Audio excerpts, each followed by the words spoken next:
He's telling me about how when the girl was uncontrolled, she would throw herself down and have temper tantrums like you and beat her head on the floor, and then the teacher would scream child abuse. Or how the kid with the bad ears would fall and it would scream child abuse. And how many people have been coming out for years telling him beating their children up, and he's not doing it because he won't drink at home, he's not. And so I asked him a simple question. Now remember, the people back there are listening to this. I said, how do you convince them they have rocks in their head? I'm going to have to deal with that later. Now this is part of beginning to deal with the people in the back room. Obviously, they're not going to believe these people who are saying they're not beating their kids up. They know different from their perspective.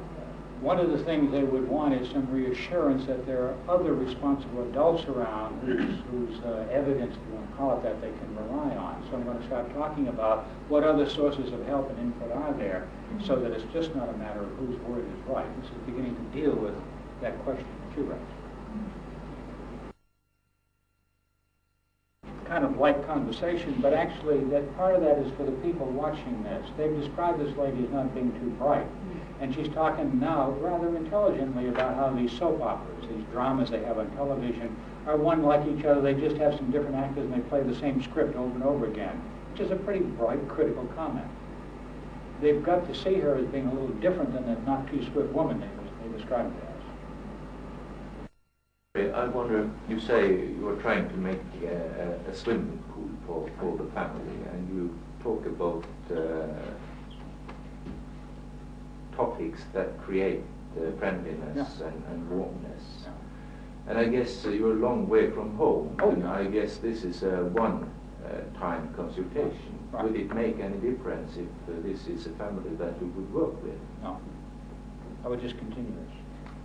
But would you bring up difficult topics? Not out of the context in which they're willing and ready and able to talk about it, no.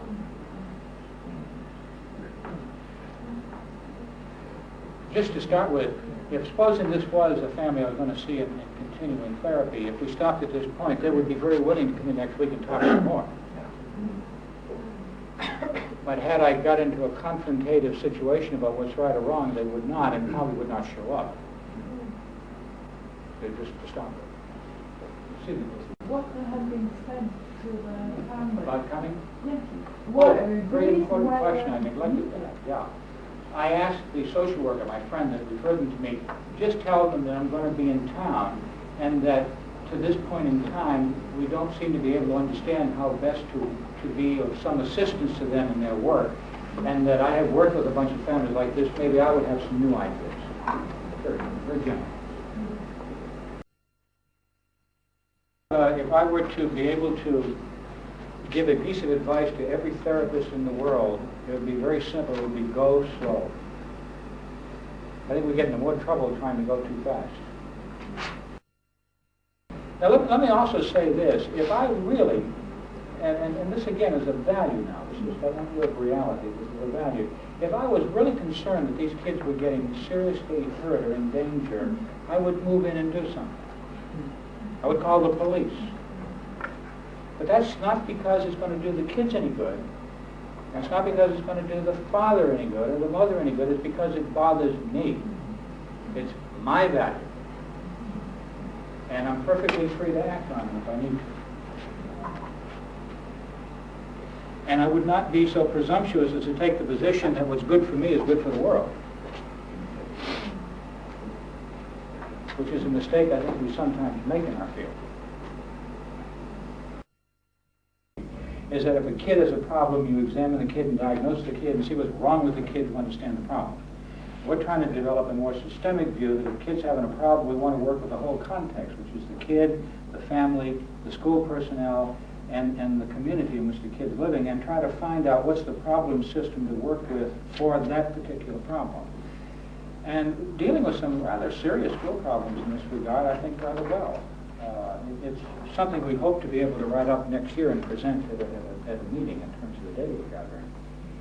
But it's a way of trying to involve all of the elements of the problem system as we think would be needed in order for them to get together and talk about it. Sometimes we put the school people in the room with those kids and talk.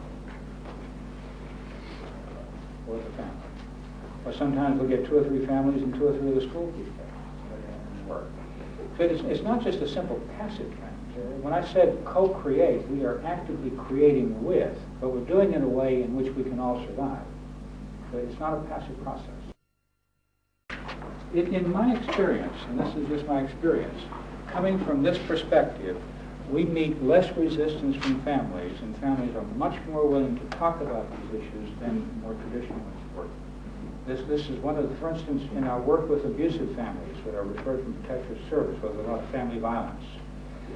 We are able to work with these families to stay in treatment to successful conclusion at a rate that far exceeds the other clinics in the community. And they do talk about this. People really do talk about what worries them. What they won't do is tell something that's worrisome to them to somebody they think is dangerous. And I think that's a big difference. Now she's beginning to talk about how her kid was hard to manage, a mean little kid, that he's getting into fights with these other kids and don't know how to handle it, and I'm trying to tell the school, let me know so I can do something. And she's worried about the kid getting into fights.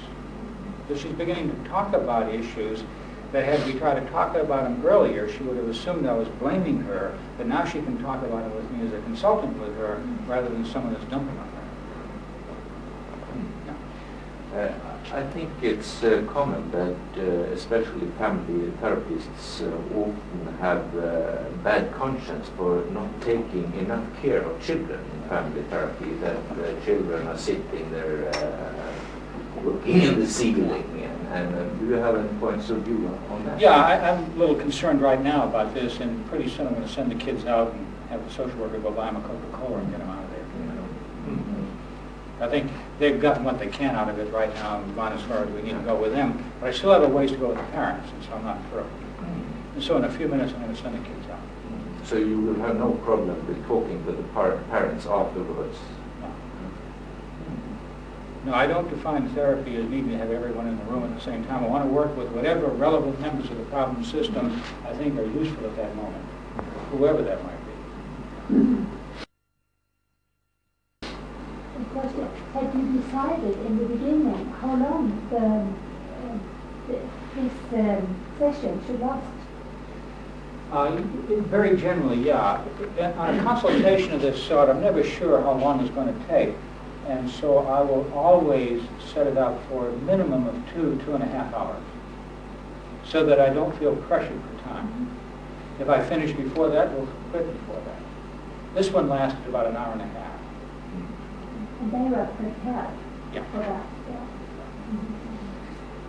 Ordinarily, when I first see a case, for instance, that I'm going to see regularly rather than consultation, I'll put aside 2 hours for the first interview and use whatever I need to.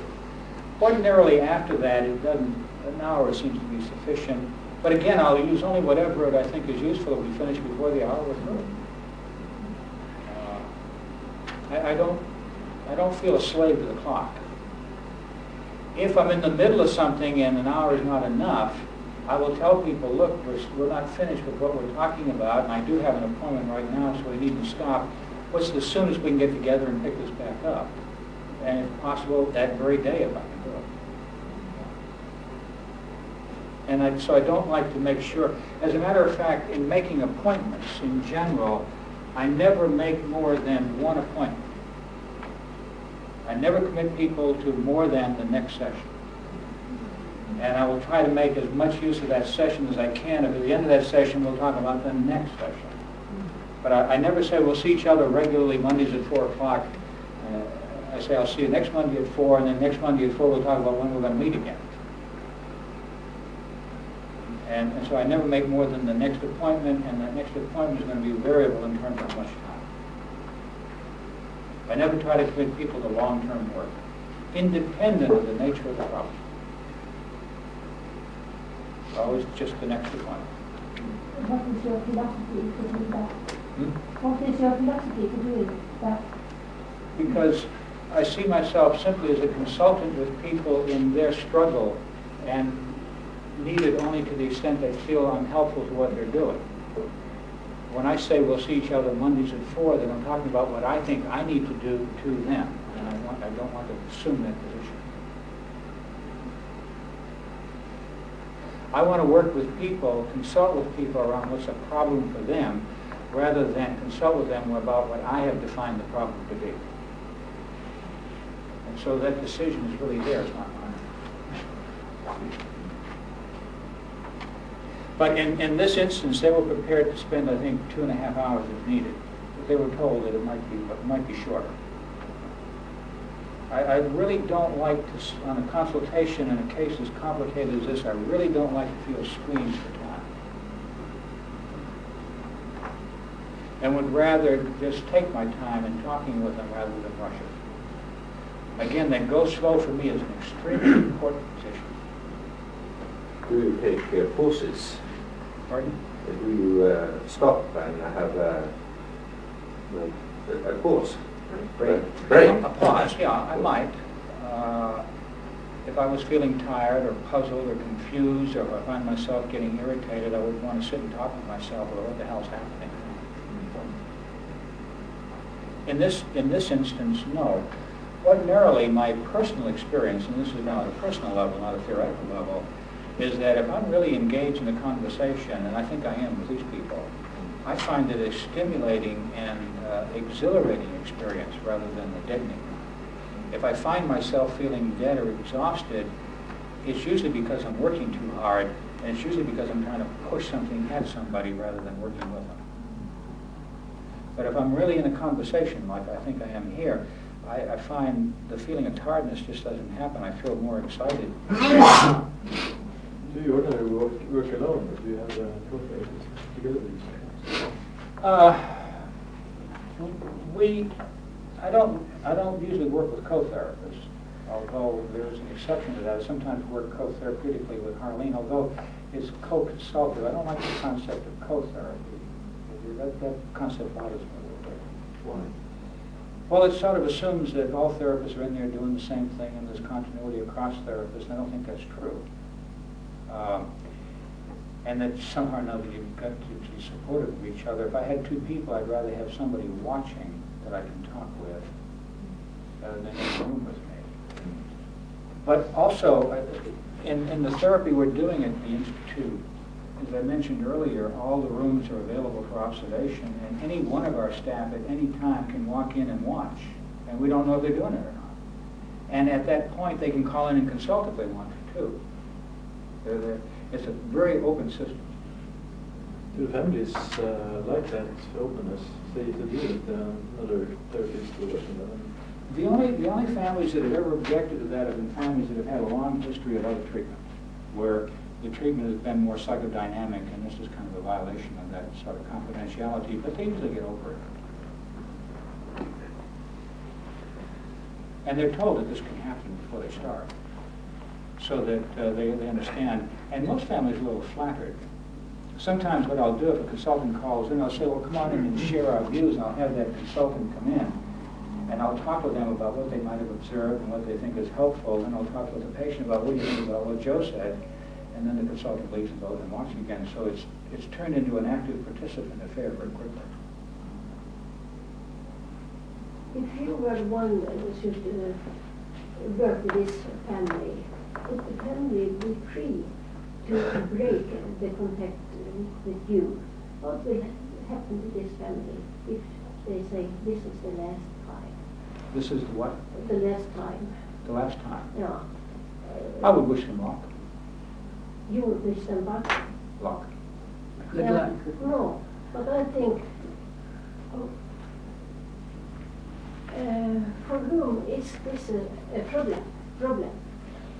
If this family was referred to me by Protective Services and they said, well, this is the last time I'm coming, and I'm saying, well, good luck in your endeavor, and I'm curious what you're going to do with Protective Services, because that's their problem, not mine. I wouldn't get that excited about it. Well, let's say that this family can break their contact with the social workers. And what happened to the family? Will the children be taken away from that? So Yeah, you're asking some questions which are difficult to answer. and I can only give you pieces of the general philosophy. As I said earlier, if this family said, to hell with you, we're not coming back, and I thought the kids were really in danger of being harmed, I would act on that. If that's what I felt, I would. It's hard for me to answer the question specifically because that has hardly ever happened to me, where families say go to hell. The only times it has happened is when families are being multiply managed and in a huge fight and you just can't get away with disengaging from it. But usually the people are in the fight where they're going to take over anyhow. But it just rarely happens. But if I thought the kids were in danger, I'd act on it. I don't know how to say it. But I would not take the responsibility for keeping them in treatment. If they felt that their job, from their perspective, was to fight social service, go to it. Good luck. I really don't care. I have absolutely no stake in the outcome. The only heavy responsibility I feel is to be competent in the room with them and with what I do. I don't feel that I have any requirement to mandate any outcome. If the family said they would quit. I'm sorry? If the family said they would quit the treatment, and you were really worried about the children, I'd call and take a service. Would you then tell the parents that you are going to do something about your worries? Yeah. Yeah, I would say, look, I think these kids are still a big problem and can get hurt, and I'm obligated to help protect the services, and I must do that. Yeah. Oh, I tell them, yeah. Mm-hmm. If a family was saying to me, let's not make it quite so extreme. If a family said to me, look, I don't think we're getting anywhere, I think we ought to quit, I would, if I was seeing somebody and it wasn't doing me any good, I'd quit too. Do you have any idea about what I'm missing?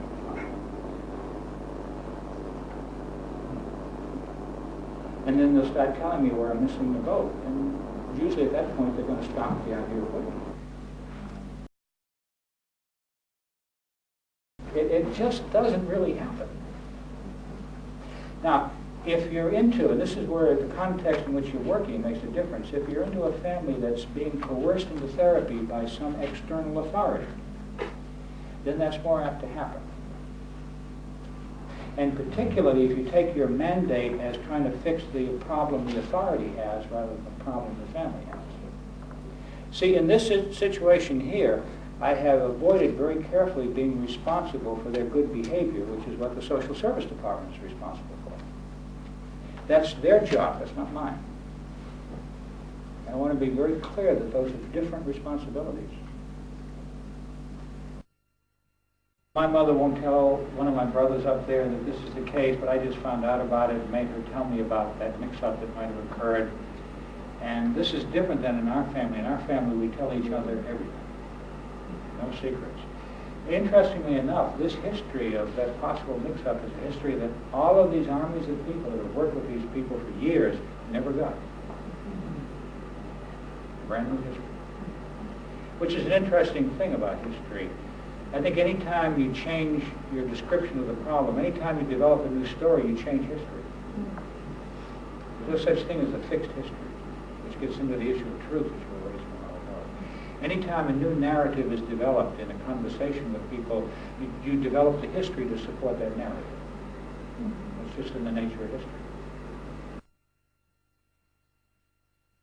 What she's talking about is, about 3 weeks ago, she said she'd had a belly full of his drinking. And she just told him, look, this is your problem, and if you can't have me drinking, I'm going to take care of these kids and we're going to leave. Again, does that sound like a not too swift mother?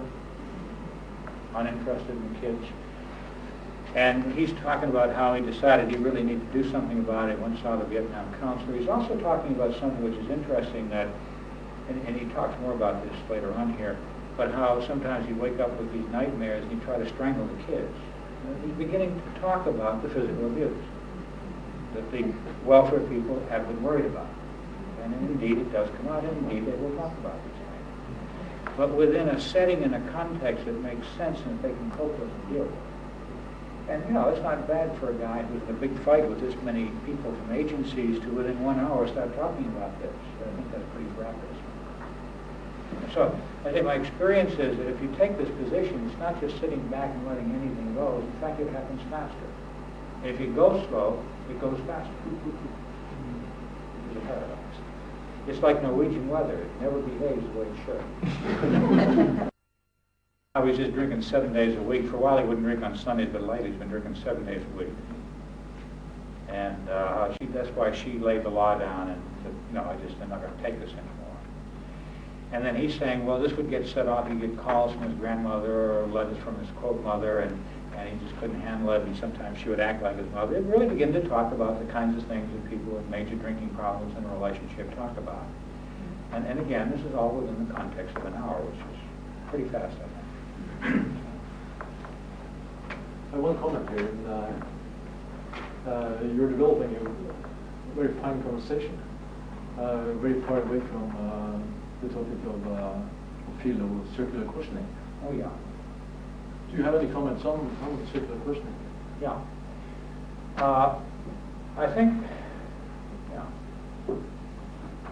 I think the whole thrust of the concept of circular questioning had to do with trying to develop information, maximum development of information. And I think from that perspective I was very sympathetic to the notion.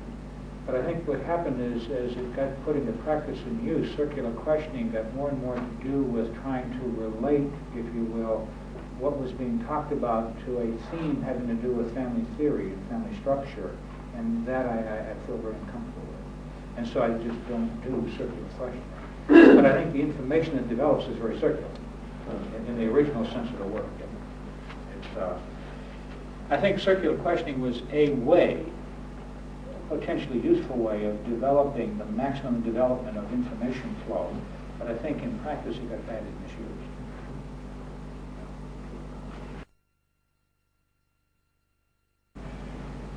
I think where circular questioning began to miss the boat is people began using circular questioning as a method of proving, if you will, the symptom functionality for the family.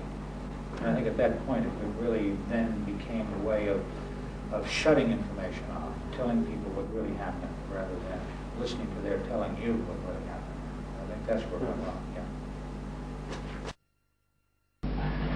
Now I've got those professionals in the other room. And let me play a little game with you about that. You want to play a game? Maybe. The group back there consisted of a number of people. They're sitting back there wondering, what the hell is this? And did he just get fooled by these people? Did they snooker him? And I can be sure that their experience of this family is not the experience they've had. And their experience for them is much more powerful and vital than anything I can do. No, they know what they experience. We all tend to think our view is the real world. Because it's the only damn world you have, and you better think it's real. And so if I were to walk in that room and I could say, see what you missed, what would happen to me?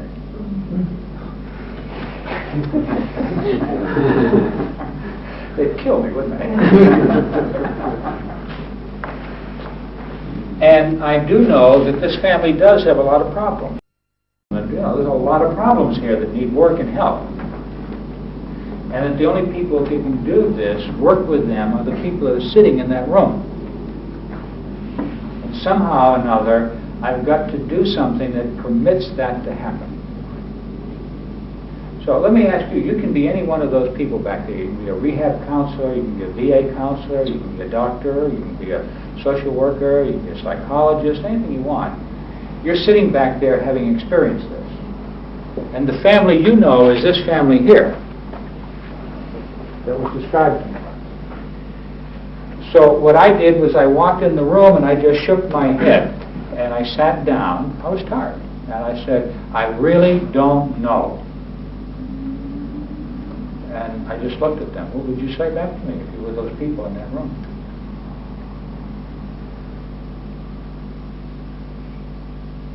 Nothing.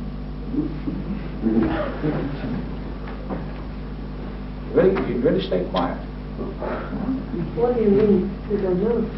Oh, this is so complicated. There's been so much happening here. maybe they started to tell you about some of their experiences with family. Try to give you some advice because you said, I don't know. Otherwise, I think they would have said, and you didn't talk about the problem and you didn't take responsibility.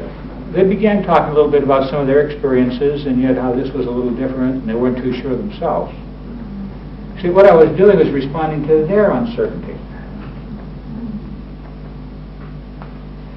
Had I come on as a strong expert, they would have taken a hard stand that I was wrong. I guess these other people, professionals, they had been talking to each other. Oh, during this? But, yeah, but when they saw it and maybe developed more of an uncertainty about their own opinions. Yeah. And as a matter of fact, one of them said, well, you know, they sounded pretty good in there, but I remember when he almost hit me. Another one said, well, yeah, but I don't know, something seems to be happening here. And we just kept talking about those experiences. Because again, I'm going to now go with their story. Because those are the people I'm talking about. And as we talked about their uncertainty, and we talked about things, the general theme began to develop. Well, but maybe there are some things here that we can work with. Now, at that point in time, as far as I was concerned, we'd gone as far as we needed to go. Because I had been presented a family that was hopeless, that you couldn't work with.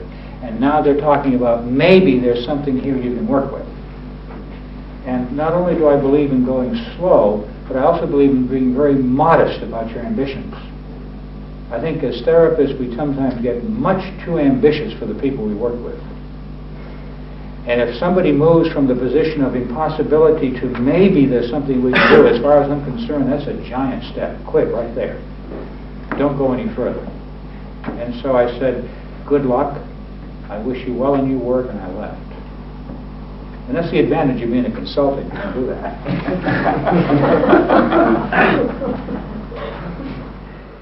And what I did was I asked my friend to go visit the family and talk with them, and she did. And she wrote a letter back, and she told me that the family was really amazingly different. She said, we have not had a complaint of child abuse from the school or from the neighborhood in the last year, in this entire year. So that they weren't getting these repeated phone calls from school people and from the neighborhood. And she said, and when I went out and talked with the family, I was really amazed. She said, you know, the father has not had a drink in 1 year. And that he's been working very closely with the alcohol counselors, and they seem quite comfortable with his not drinking. And he continues to go to AA and the rest of it. And she said, and also he's open to business. She said his oldest son is his chief assistant and doing very well. And is running the business kind of as a partner with him. The wife had changed jobs, and she went to work for a company that has one of the fringe benefits for the company is that they will support you if you go to college to improve your skills. And she's taking some courses at the junior college in computers and word processing so she can get a better job with the company. And she said, an amazing, the kid with the bad leg has had surgery on the leg twice in this 1 year, and the surgeons are convinced that his leg has achieved maximum mobility.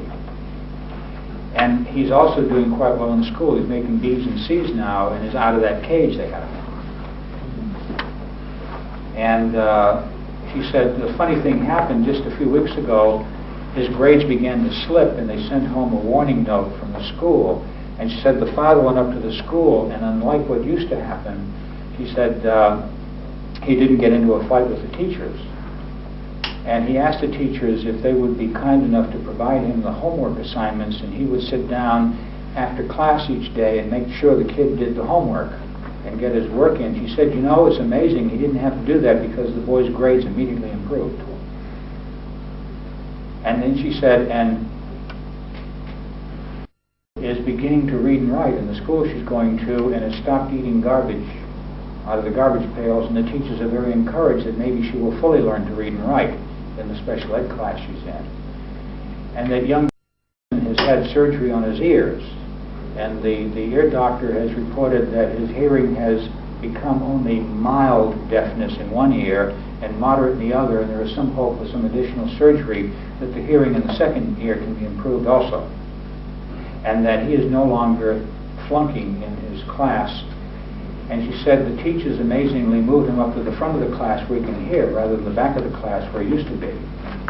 And then she said, and the mother and father remember the interview with you very well and wish you a Merry Christmas and are very pleased to be part of your teaching case. Now what happened there? I mean, I didn't do that. That's a lot of work. What happened was the people, the professionals, got out of the fight they were into with these folks. The struggle over how they were going to make them behave. And getting out of that struggle of making them behave, they were able to do the job they'd been trained to do, that this family needed. So they did the work, but what happened as a result of this consultation is they could do the work that they couldn't do before. The intervention was into the problem system, which was the whole system, not just the family, but the whole system that was part of the problem. And the treatment was that the whole system changed their mind, and in changing their mind, they could work with each other. And working with each other could make this kind of progress, which I thought was rather significant. I don't think, had I seen just the family and had not had the people watch back here, that this would have happened. It required the capacity to be part of the communicative process with all the members of the problem system, not just part of it. And I think sometimes in our therapy, what we do is we get hooked into thinking of problems as just being in a person or just being in a family. And in doing that, ignore the rest of the problem system. And because of that, we find that we can't do our work, we end up with stuck chronic cases like this one.